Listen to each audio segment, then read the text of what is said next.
hindi, mahal mo pa ba? Pero oo naman, 7 years yun, guys, no? Siyempre, yung love nandun pa rin naman yung love. Sa usapan online ang tanong na ito, mahal pa rin ba ni Ma'am Elma, si Sergey Bin, matapos ang kanilang 7 taong relasyon? Alamin natin sa video na ito.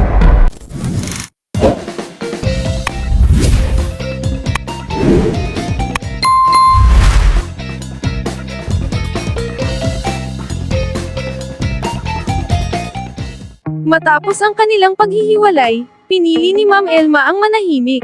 Hindi dahil wala na siyang nararamdaman, kundi dahil minsan ang katahimikan, ang pinakamahirap na paraan ng pagtanggap. Tuwing makakakita siya ng mga lumang larawan o video, hindi niya maiwasang maalala ang mga panahong magkasama silang nangangarap. Ang 7 taon ay hindi basta nabubura sa loob lamang ng ilang buwan.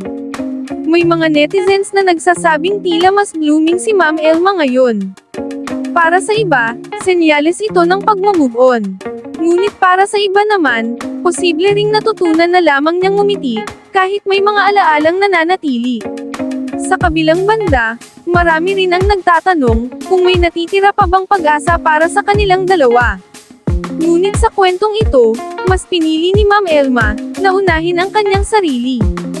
Dahil minsan, ang tunay na pagmamahal ay hindi laging nangangahulugang kailangan pang balikan ang nakaraan. Sinasabi nga nila, ang taong tunay mong minahal ay maaaring manatili sa puso mo bilang isang magandang alaala. Hindi ito nangangahulugan na naghihintay ka pa.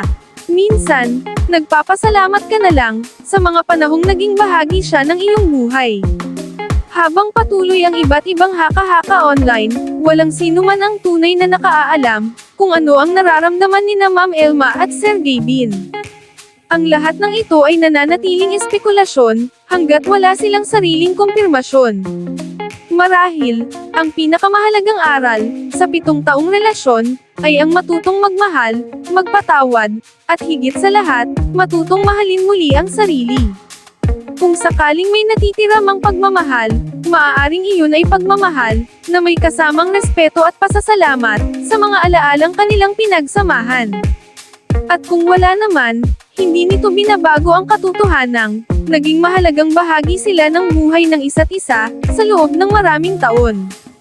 Kayo, ano ang inyong opinyon? Posible bang manatili ang pagmamahal matapos ang 7 taong relasyon, o mas mahalaga na ang tuluyang pag-move on?